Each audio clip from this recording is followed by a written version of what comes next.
Welcome back. I'm Stephanie Ruhle. Fitness companies SoulCycle and Equinox are facing calls for a boycott over a billionaire investor's plans to host a fundraiser for President Trump. That investor, Stephen Ross, is scheduled to hold that fundraiser this weekend in the Hamptons, with tickets selling for up to $250,000 a piece. Ross is the chairman of the Related Companies, the real estate company that owns Equinox and SoulCycle. He's also the owner of the Miami Dolphins.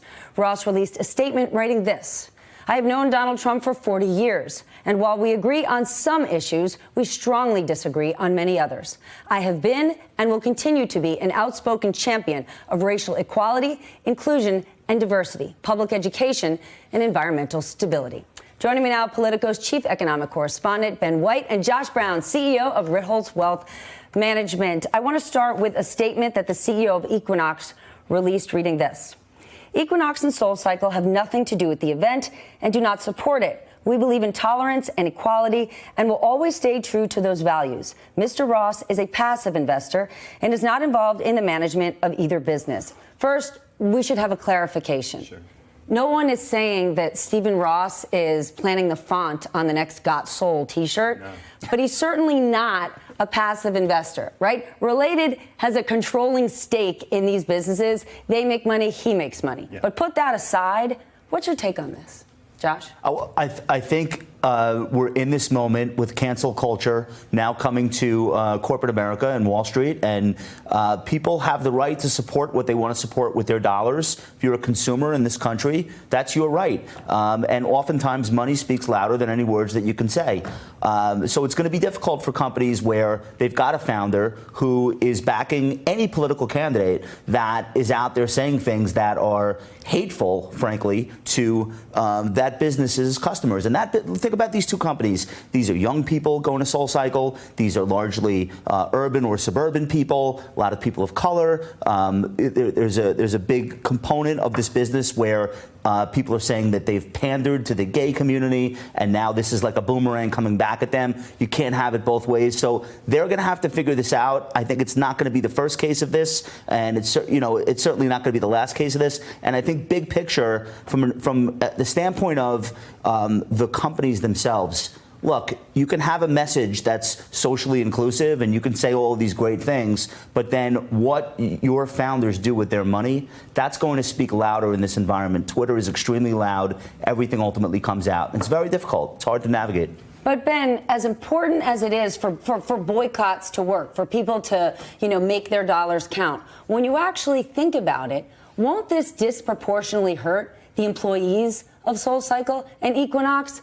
Trainers who get paid based on how many people go to their classes. Steve Ross is a billionaire. This is a momentary PR blip or maybe even nightmare for the day. He could cancel the party and then quickly just privately write a check. But if you're going to take a stance, do you have to think really hard about who you're standing against and who it hurts? Yeah, you do. I mean, obviously, this is hurting SoulCycle, as you said, people who run these classes, the workers there. I thought the same thing with the, cancel your New York Times subscription the other day because you didn't like a headline. I think, all these great reporters and editors who work there that are going to get hurt by something like that. And I didn't think that was a great idea. But the larger issue here is the story of 2020 was supposed to be all of these, big billionaires, people who were kind of uncomfortable with Trump in 2016, liked the idea of tax cuts and corporate rate cuts, but wouldn't get on board with him because of all of the crazy stuff he does, and says we're going to flood to him this time around because they want to protect their tax cuts, they want to protect the regulation cuts that they got, and would just sort of deal with all of the other bad stuff about Trump. But that may not work, as we see. This is not the last time we're going to see one of these where if you are publicly supportive of this president and host a fundraiser like this, there's going to be a huge backlash, and Twitter is going to go crazy on you because people are desperate to find a way to, resist Trump, and one way they can do it is with their consumer dollars. And his response was tone deaf too, right? Because he's like, I'm on the inside participating in the political process. Right. That's why I'm doing this fundraiser.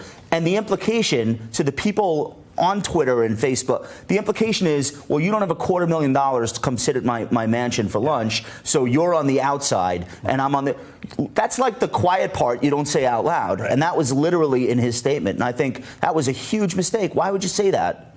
Yeah, and the other implication is just that, you can be okay with all of the stuff Trump does on race, on immigration, on, attacking people on social media. That's fine. I'll deal with that because I love my tax cuts, and that doesn't sell very well. But that's it. Can you divorce those two things right now? There was this same criticism when the president was running and the Access Hollywood tape came out. People said, can you vote for somebody who has these beliefs? But fast forward 2 years later, we're coming off, look at the data, a massive spike in hate crimes. The rhetoric couldn't be worse, and we've had 3 mass shootings in the last 2 weeks. Is it possible today to say, these tax policies really work for me? I just don't really like what the president says. Well, it's possible to say it, but it won't be popular. And if you're saying that as a public figure and someone who's got things on the line, employees, companies, business interests, it's not going to work.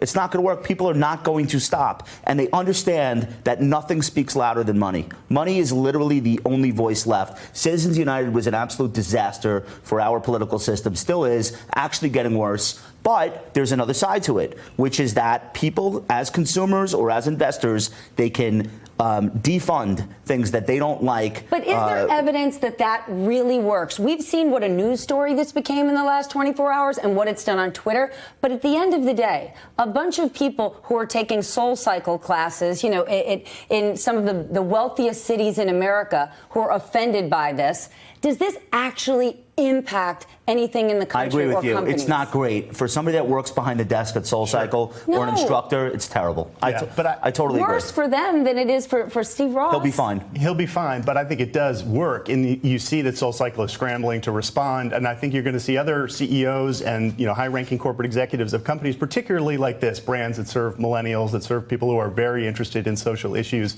like these, saying we cannot be near this president publicly, even if we like all he's done on taxes and regulation. Publicly, we can't support him. We can't give him money. We can't hold funds. And then you have the other version, which is what Nike did. Nike weaponized that type of movement, where they said, you know what, we are going to pick a side. Yeah. And in the sales figures a quarter later, you saw that it actually worked for them. Hey there, I'm Chris Hayes from MSNBC. Thanks for watching MSNBC on YouTube. If you want to keep up to date with the videos we're putting out, you can click subscribe just below me or click over on this list to see lots of other great videos.